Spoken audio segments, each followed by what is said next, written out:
अच्छा बाबूजी, बिरहा तो तमाम आपने सुना होगा, तमाम लोगों ने प्यार भी किया होगा, लेकिन आज के डेट में यूट्यूब पर एक छाया हुआ देख रहे हैं आप लोग, इतनी दर्दनाक घटना आपने देखा नहीं होगा। आदेश हुआ, हमारे तमाम भाइयों ने गाया, हमारे छोटे भाई इंजीनियर महोदय कमलेश यादव जी का आदेश हुआ कि भैया ये गीतिया तनी गा दे। हम गिल भी आदेश का पालन हुई, कोशिश कर रहा हूं। तमाम हमारे बिरहा के श्रोता प्रेमी भाई हैं, हम गायक कलाकार श्याम सुंदर चौहान और साथी आपके बीच में, हमारे हारमोनियम पर हमारे इंदल भाई जी हैं, ढोलक पर हमारे शिवदन बाबू हैं, और झाल पर हमारे लंबू भैया हैं, और करताल पर रमेश चौहान जी हैं जो करताल को पोछ रहे हैं कि लड़ाई पर चलना है।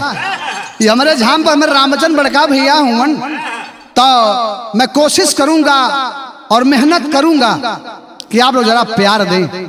बिरहा तमाम भाइयों ने गाया, हर भाई का सम्मान करता है श्याम सुंदर चौहान, लेकिन बिरहा छूट रही है आपके बीच में, जरा दिल दिमाग बनाई। भूमिका लाइन कैसे ला?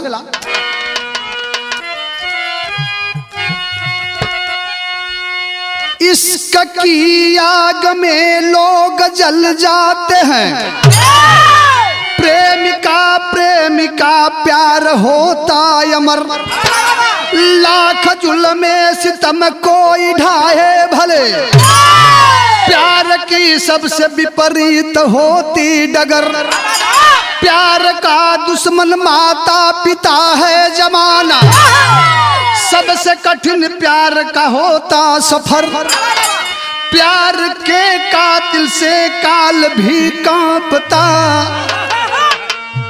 निर्दयी नीच पापी जब ढाया कहर।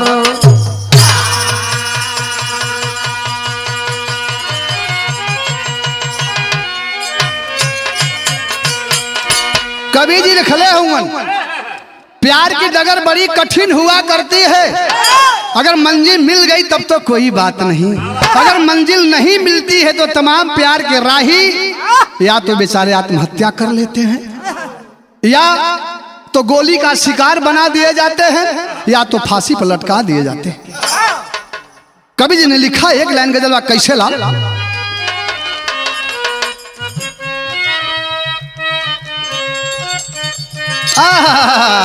क्या बात है भैया, गौर करेंगे। तब मेरे खून दिल की मेहदी, मेरे खून दिल की मेहदी, हाथों से ना लगाना, मेरे खून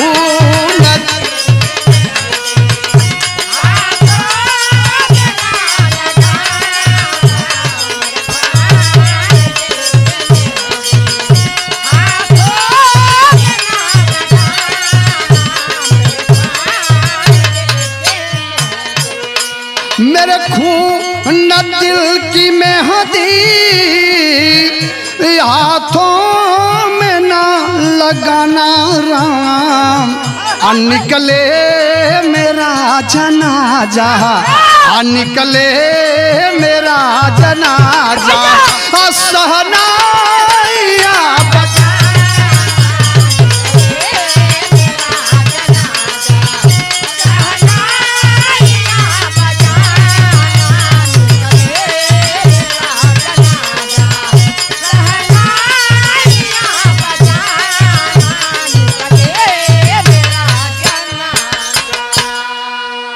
हमारे कवि श्री बसावन चौहान जी बड़ी अनमोल लाइन लिखे भैया, गौर करें कैसे ला?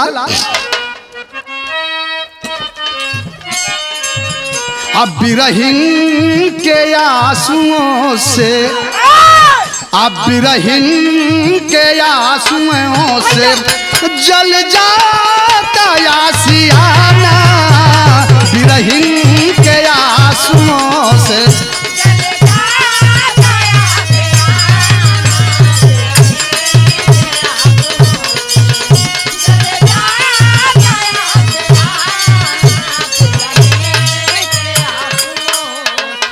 अब बिरहिन के आंसुओं से जल जाता आशियाना रवा,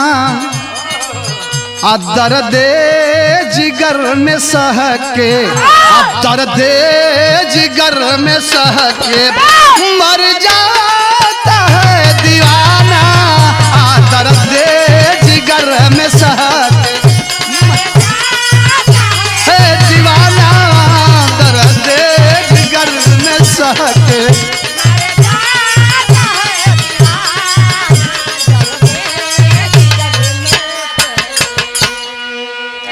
विरहा का शुरुआत हो गई।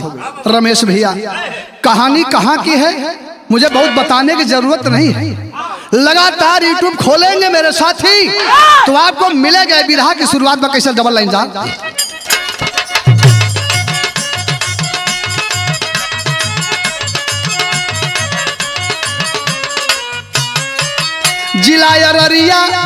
जिला अररिया बिहार प्रांत की कहानी है, जिला अररिया बिहार प्रांत की कहानी है, करुण व्यथा को सुनैनों से आता पानी है।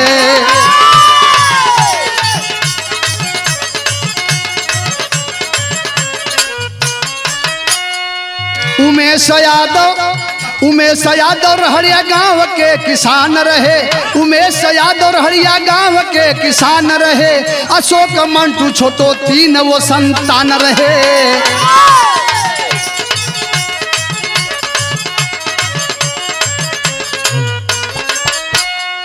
छोटू बीए का छात्र अशोक राजस्थान रहा, छोटू बीए का छात्र अशोक राजस्थान रहा, बड़ा हुआ गांव में तब उसका यमन निहाल रहा।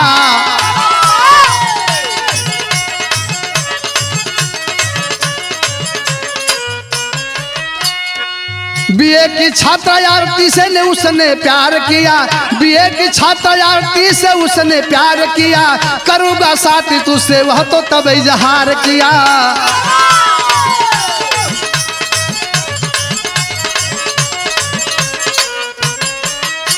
तनी से कहानी के समझला।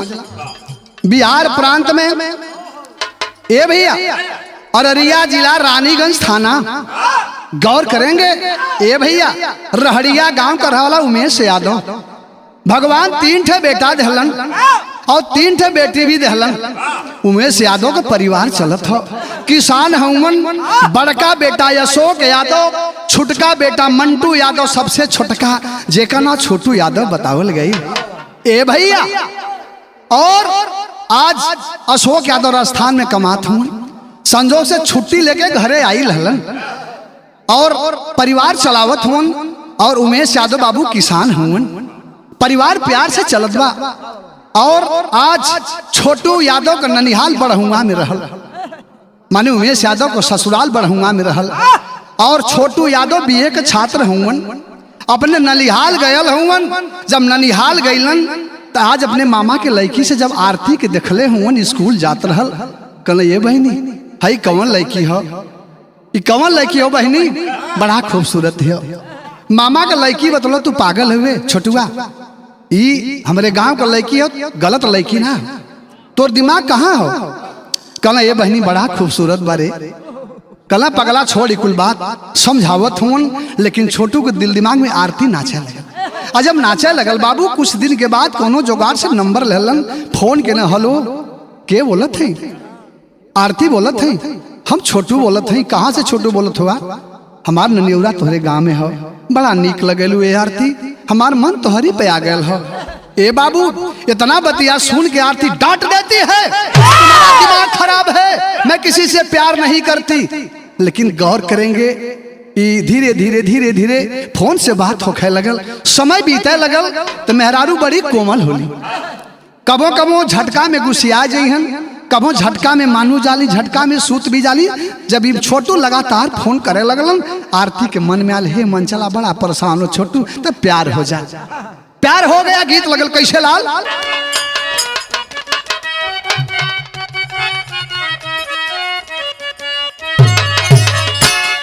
बड़ा बढ़िया गीत मास्टर जी बजावत हवन। कौनो मेहरारू का सैया परदेसे जाए लगलन, कहले ए राजा जात हुआ तो हमके कुछ लिए बा, कहला रे कुल तोहरा न हो हे भैया का कहला गीत का लाइन हो कि जब तू ही राजा जई बाप यारे पूर्वी बनी जिया हो कजरा नयन में रही अरे कजरा नयन में रही आ हमारा के कहवले अइबा हो कजरा नयन में रही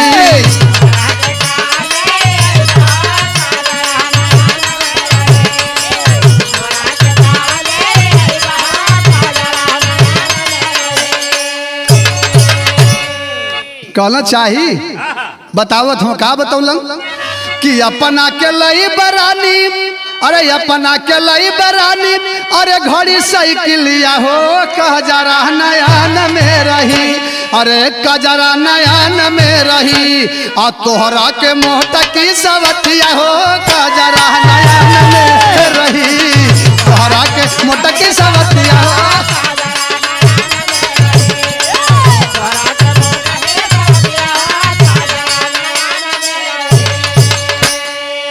ए भैया आज ननिहाल में रहे लगलन आ धीरे धीरे छोटू का आरती के प्यार बढ़े लगल जब प्यार बढ़े लगल तब का भेल बाबू कैसे कि लड़ल नयनवा रही के वो ननिहलवा हो कि लड़ल नयनवा रही के वो ननिहलवा हो चोरी से मिलन लागना आ चोरी से मिलन लागना आ फेंकी के नी प्रेम वाला जलवा हो चोरी से मिलन लागना आ चोरी से मिलन लागना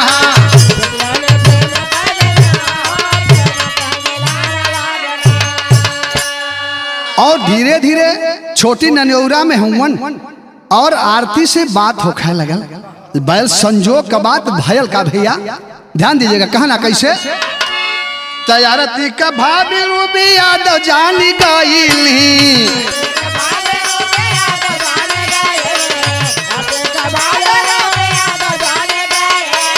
छोटू से मिले खातिर मुँह माना कैली छोटू से मिले खातिर मुँह माना कैली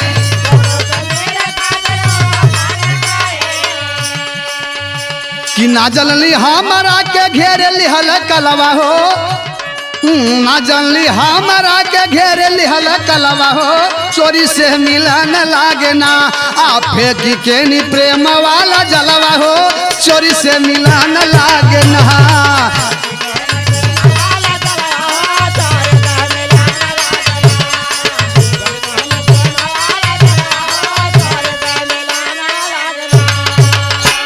ए भैया जब आरती छोटू के बाद आज उनकर भाभी रूबी यादव जान गई जब रूबी यादव के जानकारी भइल आरती के भाभी के कल के आरती ये काम छोड़ दा इतना बतिया सुन के आरती कुछ ना बोलनी कली भाभी कुछ तो ना कर तनी से खाली बात छोटू से हो जाले का परेशानी हो लेकिन नागवार लग गया उसकी भाभी रूबी को कही कि नहीं ये बर्दाश्त नहीं कर सकती हूँ ए भैया योजना बनावे लगलन योजना बनाते बनाते योजना बनाए लगलन सब योजना बनाए कि एक दिन का बात हो वो आरती से नंबर ले लहलस मोबाइल से आज जब मोबाइल से नंबर लेहलस रूबी यादव एक दिन फोन कैलस आज जब फोन कैलस छोटू फोन के उठौलन हेलो के अरे हम आरती के भाभी रूबी यादव बोलत हई हाँ भाभी प्रणाम कैसे बताई का आदेश है वो समय फोन पर बताओ थे गीत का लाइन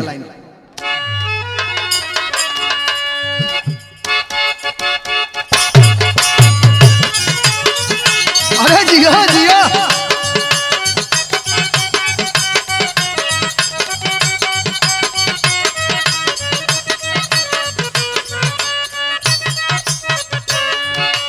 बड़ा बढ़िया गीत मास्टर जी बजावत हमन का बजाल भैया ए कौनो मेहरारू बड़ी नीक नाखियो बड़ी सुघर बिया ओकरा नजर बड़ी जोर लगता नजर आ जाए तो परेशान बिया मर्दा बतौलस कि तनी चल लो बहू बहू बड़ा बढ़िया झाड़लन वह बताओ थे का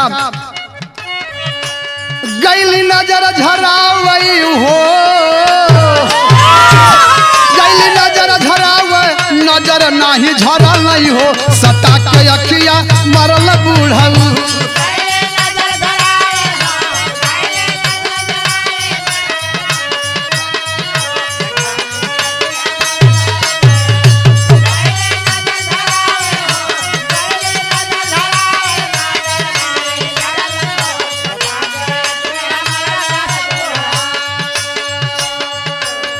ए भैया आज गौर करेंगे। फोन से आरती का भाभी रूबी यादव बतियावत थी, शिवदन बाबू तब बतियावत थी तो का कहली भैया तनी गौर करिएगा। योजना बने लगल, जब योजना बनल बा तो कैसे बनल बा गौर करिएगा। लाइन पर भैया ए आरती का भाभी बन गईली देखा मुदैया हो, कसैया बनल पवन पपिया।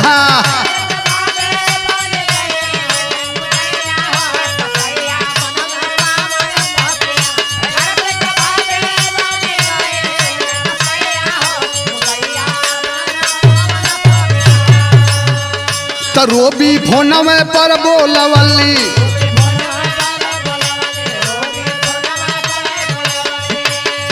आ 5 जुलाई के उह बोलवली।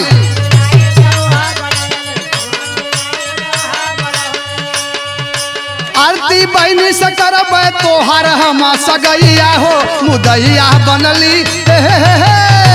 आरती बहनी के करब तोहरा से सगैया हो, मुदैया बनल पवन पपिया।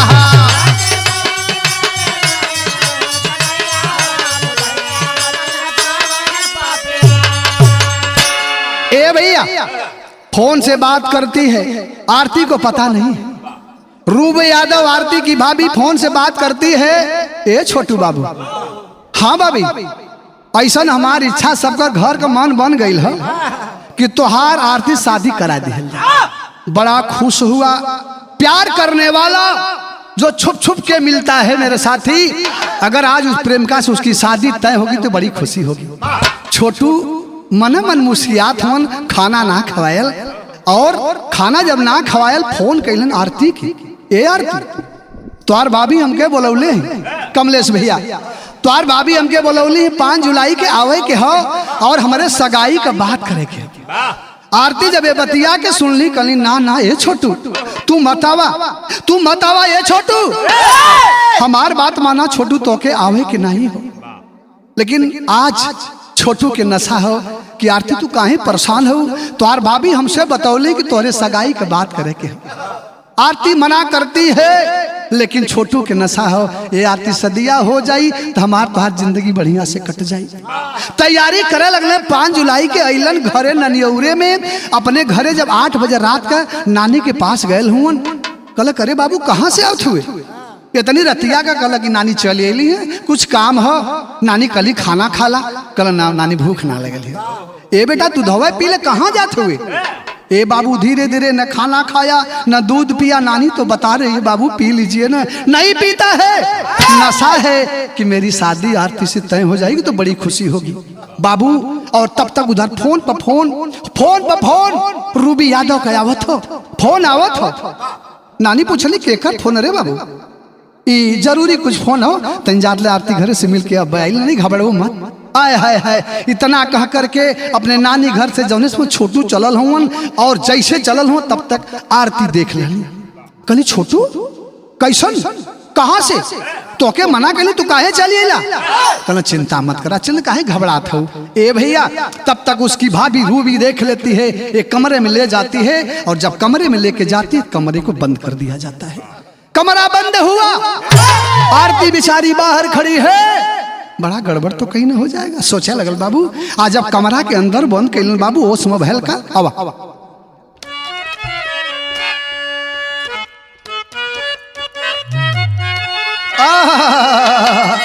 ए भैया कमरा में के हो?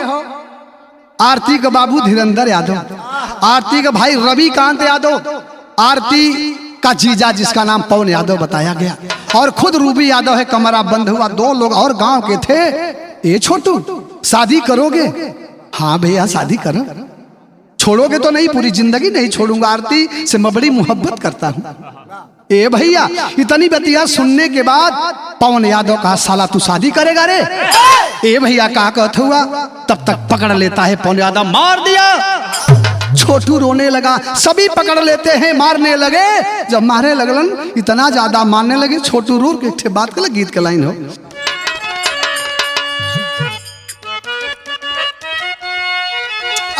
वह गीत का लाइन बा, तब बाबू दरोगा जी, अरे बाबू दरोगा जी अरे कवन गुनहिया बनला पियवा मोर बाबू दरोगा जी।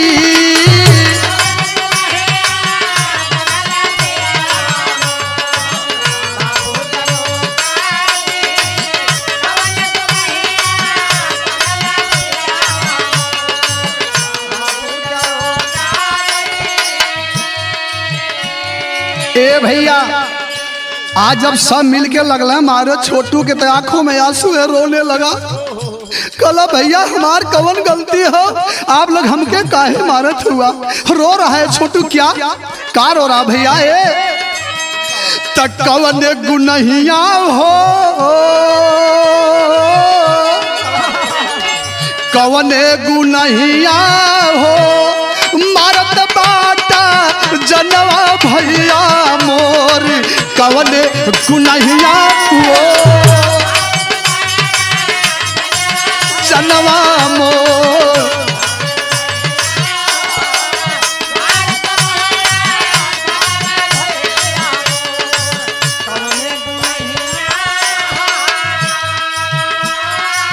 आ छोटू रोवत हुआ भैया। ए भाभी हमके काहे बोलोलू भाभी, यही मारे आंखों में आंसू है, रो रहा कैसे भैया, कैसे रो रहा है। तक कवन गुनहिया हो, कवन गुनहिया हो मारत बाटा जनवा भैया मोर कवन गुनहिया हो।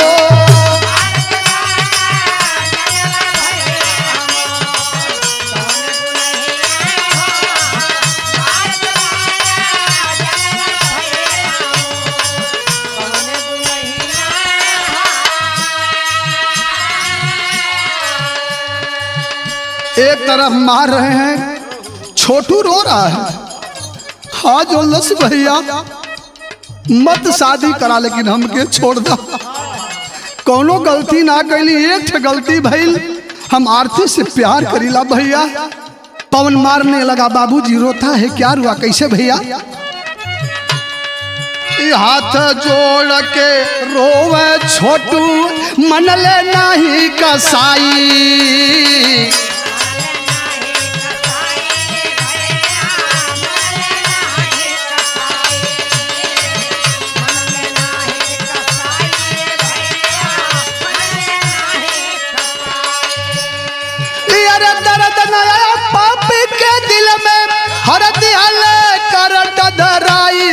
सुना मोर भैया हो,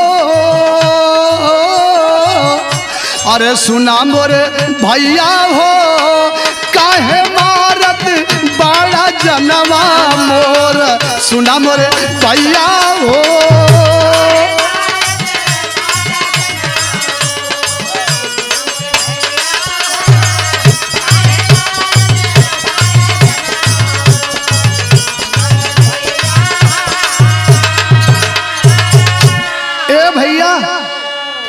छोटू रोवत होन भैया छोड़ दो हमके। प्रमाण मिला, मारते मारते हालत बड़ी गंभीर हो गई, छोटू मरने का कगार पर है। प्रमाण मिलता है, पौन यादा बताया साला तुम किस हाथ से सिंदूर पहनाएगा रे, किस हाथ से पहनाएगा सिंदूर। उस हाथ को भी तोड़ दिए। चिल्ला रहा है कमरे में, बाहर वाले कमरे में आरती रो रही है।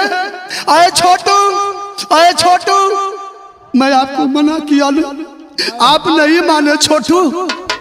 वही कमरा में से आरती चिल्लाती हो भैया हमरे छोटू के छोड़ दा, हमरे छोटू के छोड़ दा। लेकिन पापियों को रहम तक नहीं आया। प्रमाण मिलता है, ए बाबू जब छोटू का प्राण ना निकलल हो, वही पलक लगा करके तार सटा दिए, बिजली का साट मार दिए। छोटू बेहोश हो गया, मरने के कगार पर है। आरती वही जो रोवत है, नंबर बाबूजी का रहल। बाबूजी के फोन कैली, पापा ए पापा छोटे को लोग मारत हो, पापा जल्दी चल जावा, हमार छोटू मर जाइए हो पापा। ए बाबू जब आरती का फोन आवाज उनकर बाबू छोटू को मैं साधु सुन ले हुआ, कल कि मैं आ रहा हूँ, चिंता मत करना। आरती रात को 3 बज रहा है, बाइक उठाए चल लिए। बड़हुआ पहुंचल हुवन और बाइक खड़ी करते हैं, देखते हैं चिल्ला रहा है छोटू, चिल्ला रहा है छोटू। दरवाजा को धक्का मारते अंदर से बंद है, नहीं खुल पाया। अरे बेटा छोटू, छोटू आवाज दिया, क्या दिया बाबू?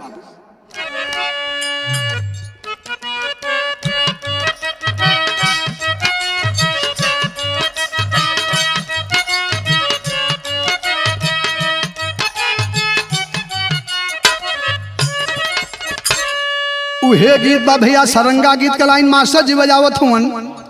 तसिकिया मैं तोरी तोरी बिललू डलाउआ हो, बिललू डलाउआ हो, मुसवाला गनिया निहल जात जी।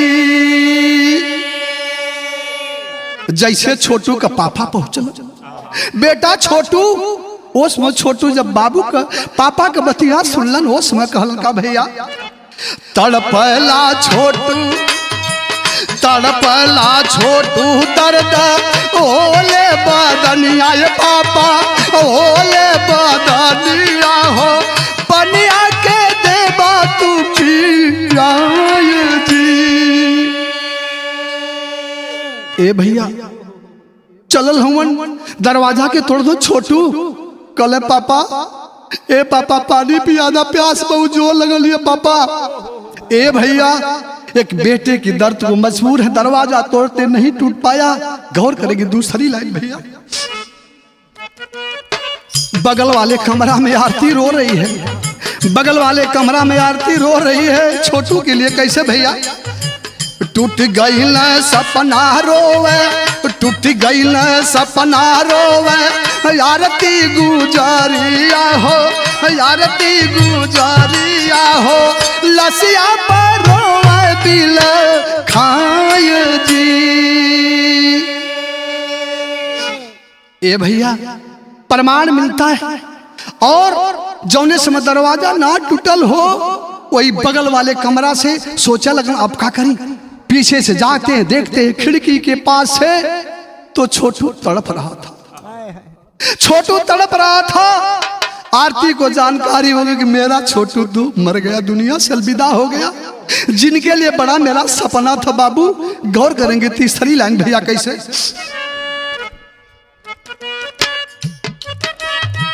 के करे सहारे रही है हमारा जीवनिया हो रजऊ, हमारा जीवनिया हो, खुना का सिंदूर दा पीना जी। गौर करेंगे बाबू, आज आरती सोचे लगली कि हमार छोटू तो दुनिया से अलविदा हो गई। बड़ा सपना रहल छोटू तोरे संगे प्यार कैली, सोचली हमार जिंदगी बड़ी प्यार से तोहरे संगे कट जाई ना। आज हमके छोड़ के चल गया छोटू, तो के मना कैली कि मत आवा, मत आवा, हमारो बात आप नाम मल्ला छोटू। ये पगली के बारे में तनिको सोचला कि आरती पगली कैसे अमर रही। ए भैया गौर करेंगे, इधर देखला दरवाजा नहीं टूटता, तब क्या हुआ? आइए तेरी की लाइन।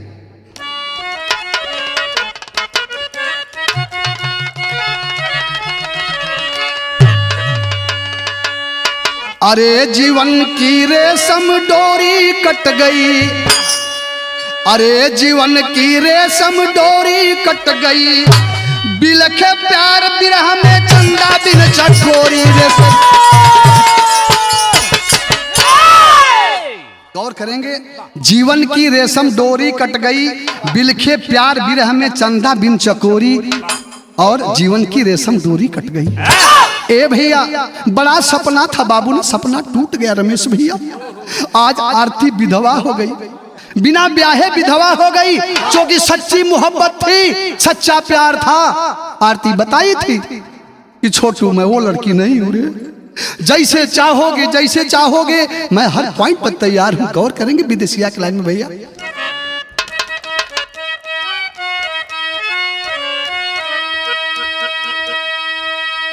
तरोवत बिलखता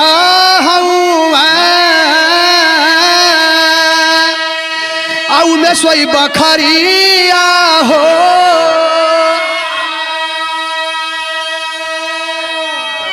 अरे यसो के निफोन कैला सुना वो ही घरी,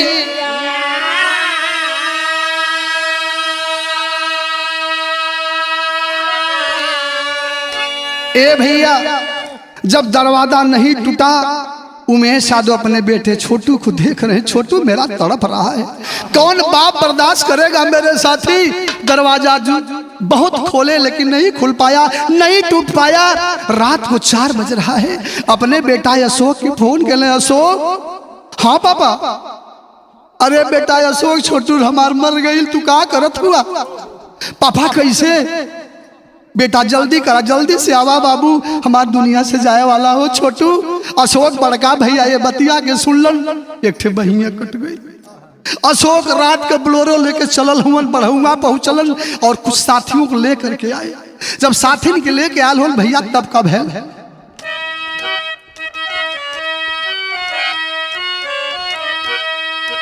अशोक यादव कई देहाल तैयारिया हो, अरे बोलो से पहुंची गई आरती के बखरी।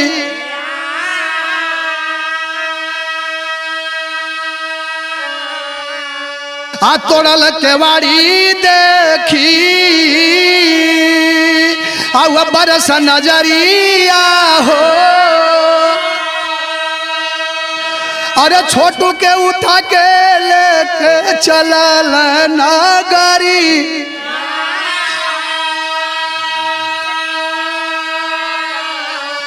ए भैया, जौने समय अशोक यादव बड़का भैया बोलोरो से भागल आयल हूँ कुछ लोगन के लेके, इधर देखला सभी पापी तो फरार हो। दरवाजा को तोड़ा गया। जब दरवाजा टूटा है, आरती भाग करके आरती का कमरा खोला गया। आरती कमरे से निकल करके दौड़ के गई है छोटू के पास। अरे छोटू, छोटू, ए छोटू, हमसे शादी न करवा, कहाँ चल गई ला छोटू? ए भैया, रो रही है और वही लसिया गिर के रो। कैसे ला? तसंगवा में आरती प्रेमिका आरोवले गुजरिया हो, अरे रोदत निहारा लगली छोटू का नीलसी।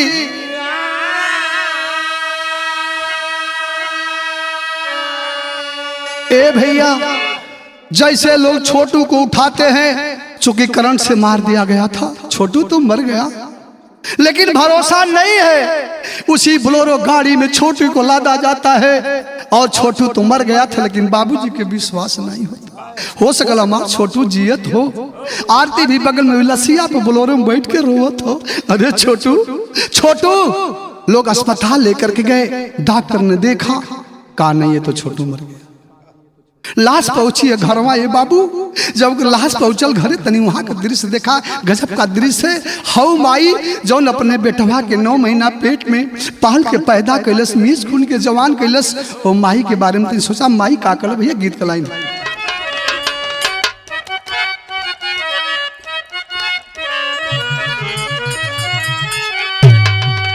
वह गीत का लाइन बा भैया। अरे कैदा भौजी,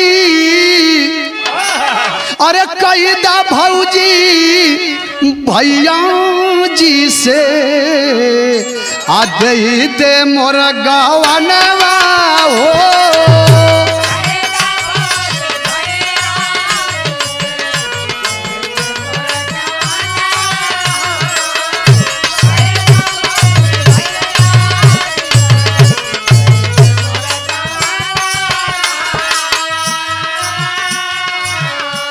कहिदा भौजी भैया जी से, अरे दे दे मोर गवनवा राम। नाही चाही कुंडा हो दौरी, और नाही चाही कुंडा दौरी, ना चाही गहनवा राम।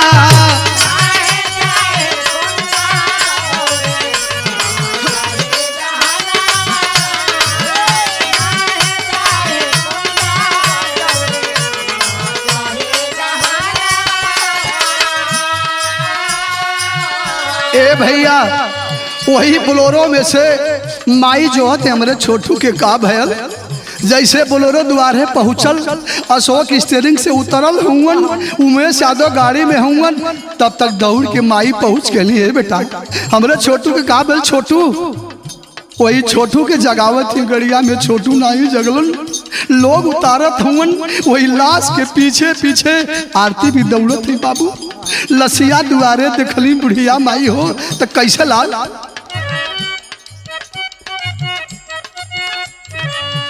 अरे छोटू कलास देखी,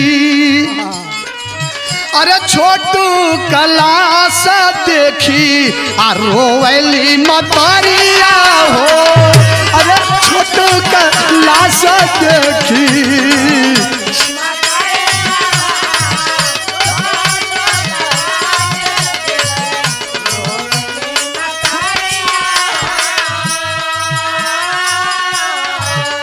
अरे छोटू कलास देखी यार रोवैली मतरिया, कहाँ चली गईला हमरे, कहाँ चली गईला हमरे आ गोदी का अजोरिया रा।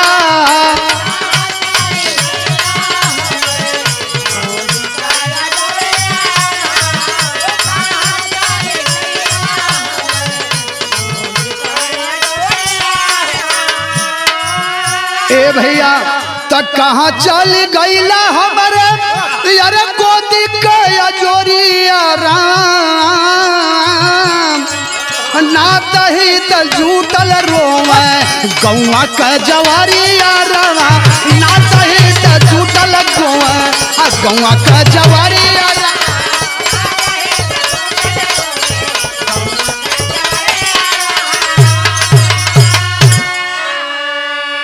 तना तही त जूटल रोम यार गौआ के जवरिया राम,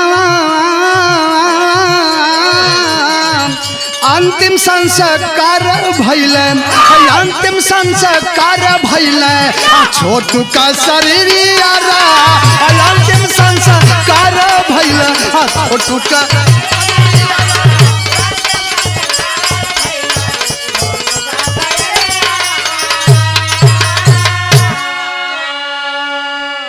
ए भैया प्रमाण मिलता है, गांव के लोग जुट गए, पूरा जवार के लोग जुट गए उमेश यादव के दरवाजे पर। जो छोटू के देखा गया यार, छोटू बड़ा बढ़िया व्यवहार था, बड़ा प्यार से मिला करता था छोटू, कभी किसी से टूट के नहीं बोलता था छोटू। छोटू क्या दृश्य है मेरे साथी, गजब का मातम छाया हुआ है, लोगों के आंखों में आंसू है। अभी तो छोटू कल गया तो बढ़िया था, आज हमारे बीच से छोटू चला गया। पापड़ का लाइन कैसे भैया,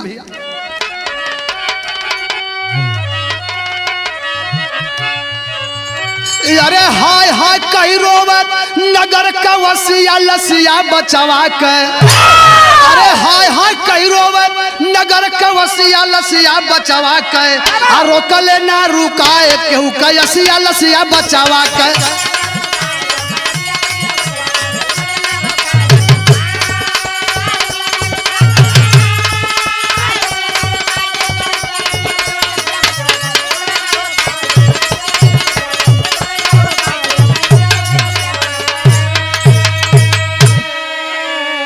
ए भैया वही का गजब का दृश्य, सभी के आंखों में आंसू है, सबकी आंखें नम हैं और सब लोग रो रहे हैं। बड़का भैया अशोक यादव हो जो राजस्थान में कमात समय से छुट्टी लेके आए हूँ, एक सपना रहल जब छोटू पैसा मांगे भैया, ए भैया हमके कपड़ा लेवे के भैया, अशोक यादव उनके खाता में पैसा लगा दे, तू मेरा भाई है रे।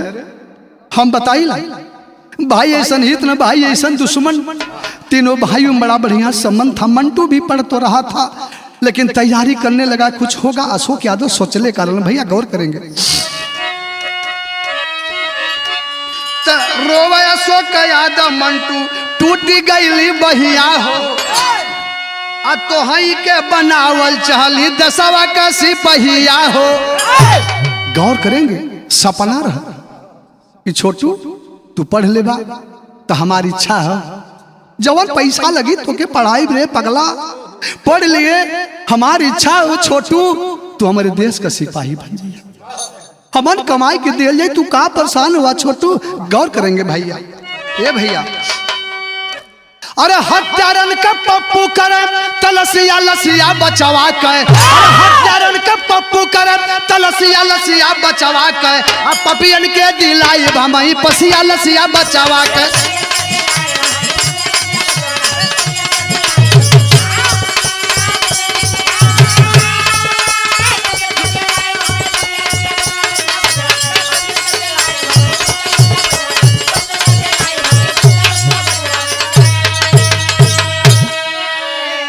भैया आज अशोक और मंटू का सपना रहल कि हम छोटू के वतन के सिपाही बनाए, सपना टूट गया। वही लसिया पे आरती रोवत है, ओ भैया जो लोग देखा कल बारे प्रेम करने वाली आरती, तू आरती नहीं है रे, तू तो लैला है। जैसे लैला मजनू ने इतिहास में नाम कमाया, ही रांझा ने कमाया, तो इस कलयुग में आज लैला बन के पैदा हुई है रे आरती। वही लसिया पर रोवत हो, लोग मना करत हो, ना ना हमार छोटू चल गए, हम पूरी जिंदगी छोटू के नाम पर बिता दे। बारे प्रेम करने वाली आरती, गौर करेंगे मेरे साथी, आल्हा के लाइन भैया।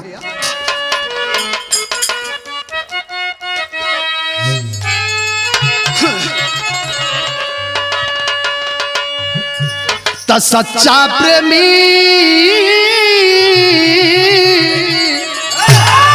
सच्चा प्रेमी ही जाने प्रेम के कदरिया भैया।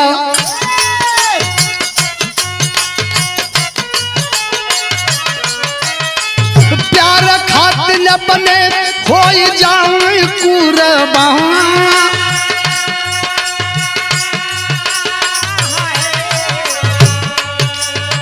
लैला बन के आरती देखा अल्लाह हली जन्म आए भैया।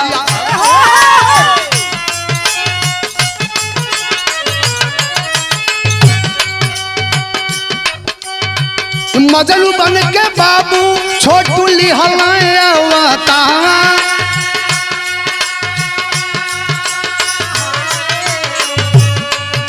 गौर करेंगे प्यार करने वाला ही प्यार का कदर जानता है, जो प्यार करने वाला नहीं होगा तो प्यार का कदर नहीं जानेगा साथी। प्यार करना पाप नहीं है, प्यार करके बीच में छोड़ देना यह तो पाप है। लेकिन बारे आरती आपने प्यार किया, बारे छोटू आपने प्यार किया, गौर करेंगे 17 जुलाई रहली मंटू कल सदिया भैया।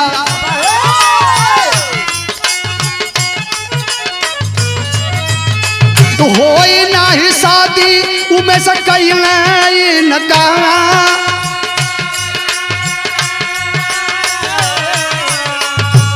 ए भैया गौर करेंगे छोटू से बड़ा भाई मंटू यादव जवन माझिल हुवन, मंटू का शादी यही 17 जुलाई के रहल।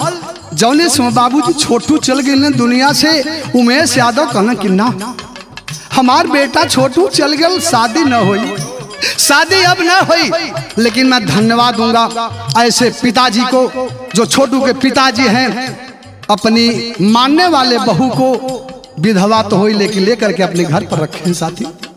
बहुत कम लोग हुआ करते हैं प्यार का कदर करने वाले। उमेश को मैं धन्यवाद देता हूं मेरे साथी, ऐसे बाप मालिक सबको दे। ए भैया 17 को शादी थी मंटू यादव की, कल नहीं शादी नहीं हुई। इच्छा है मेरा छोटू तो चला गया, लेकिन अगर मेरी आरती यह कहेगी कि मैं आपके घर रहूंगी, अगर उसकी इच्छा होगी तो मैं अपने दूसरे बेटे से आरती की शादी कर दूंगा। लेकिन आरती का भी जवाब है, फोटो पर देख रहे होंगे, आरती का भी जवाब है नहीं, मैं शादी नहीं करूंगी। जब मेरा छोटू चला गया तो मैं शादी करने वाली नहीं हूं। पूरी जिंदगी और बिना सुहागन के रह लूंगी, लेकिन शादी नहीं करूंगी। गौर करेंगे भेजा।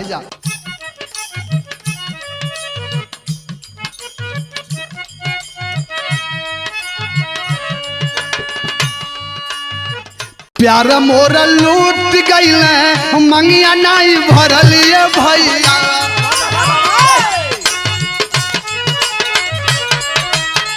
पूरा जिंदगी जिंदगी तब मोर लई है हो बेकार।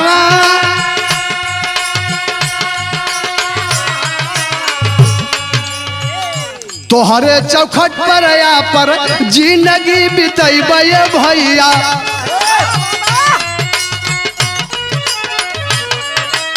जीवन भर करबे तोहर सेवा सत्कार। ए भैया इतना बतिया जब आरती कहली बाबूजी हम शादी ना करें, जिंदगी भर हम तोहार सेवा करब, हमके अपन बेटी मान के अपने घरे रख लिया। ई जनिहा कि आरती भी तोहार बेटी हो। ए भैया रो रही है, आंखों में आंसू है, रो रही है। ए बाबू अपन बिटिया बना के हमके रख लिया, हम शादी ना करें। इतना बतिया जब उमेश यादव छोटू के बाबूजी सुनलन रोवत मन भैया कैसे। अब बाबू उमेश यादव गरवा लगवल ये भैया।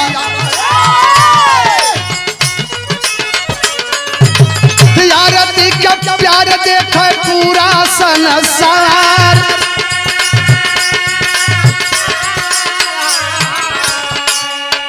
गौर करेंगे आज इतना बतिया जब आरती को सुनलन रोवे लगलन आरती के पकड़ के बिटिया। अरे बेटी आर मेरा छोटू चला गया रे, लेकिन तू छोटू को कितना प्यार करती थी आरती। आज पूरा दुनिया रमेश भैया, इंदल भैया, ए रामचंद्र भैया, लंबू भैया, शिवदन बाबू, पूरी दुनिया यूट्यूब खोलेंगे केवल आरती छोटू दिखते हैं। गौर करेंगे हमारे बिरहा के आखिरी। अरे मेहदी महावर ना भराइल मंगिया। आखिरी लाइन कवि जी बड़ा बेजोड़ लिख लेंगे। अरे मेहदी महावर ना भराइल मंगिया। पापी आरती के भाग में लगवल दगिया।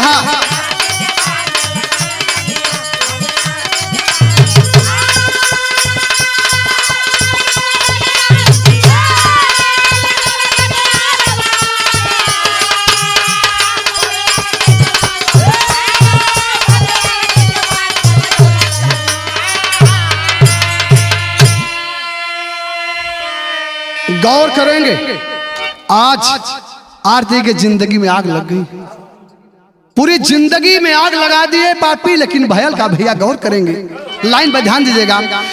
आरती का जीजा पवन पापी पकड़ाया। आरती का जीजा पवन पापी पकड़ाया। गौर करेंगे आप पिता धीरेन्द्र रविकांत थाने आया।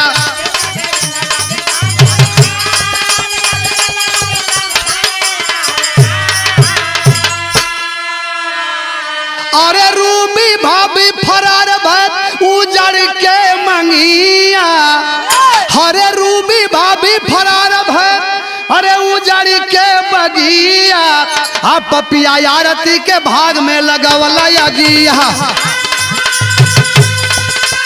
लाल अरे लाल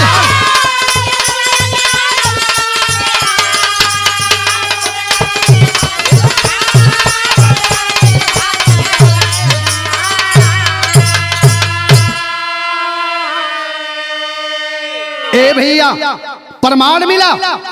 धीरेन्द्र यादव उसका पिताजी आरती का पिता है, उसका बड़ा भाई रविकांत यादव पकड़े जाते हैं। रूबी तो फरार है, पवन भी फरार था लेकिन पकड़ा गया। जो मेन भूमिका में था प्रमाण मिला था मेरे साथी। जब छोटू पानी मांग रहा था, छोटू पानी मांग रहा था, वही पवन यादव ने अपने पेशाब को पिलाया था। हत्या करने के पहले जरा सा रहम तक नहीं हुआ मेरे साथी। गौर करेंगे बाबूजी कहना है भैया। तय अमर प्यार जग से केहू ना मिटाई। तय अमर प्यार जग से केहू ना मिटाई। लैला मजनू की भूमिका बयारती निभाई।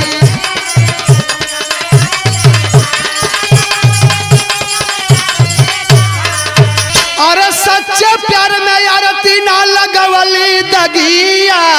अरे सच्चे प्यार में आरती ना लगवली दगिया। पपिया आरती के भाग में लगवला यगिया।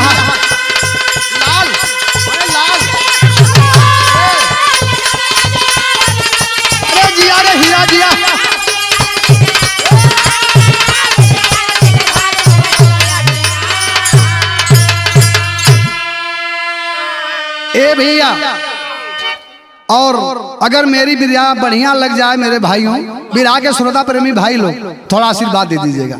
बिरहा की आखिरी लाइन है क्या? तो गुरु बिहारी गुरु गणेश गुरु रामलाल मोर बाका, स्वर्ग चंदिका कवि बसावन के विजय पर।